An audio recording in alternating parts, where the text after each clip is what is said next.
Hvala, predsjedniče.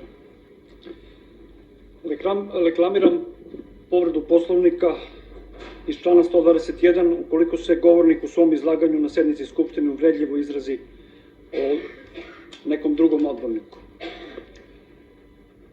Pa ovako, gospodo,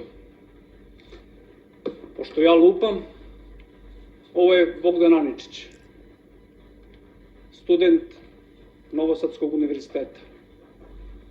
Ovi okovi dole, to ste vi, ti lanci. Vi ste saučesnici u tome, ukoliko niste znali. Ovaj čovjek gore, mladi,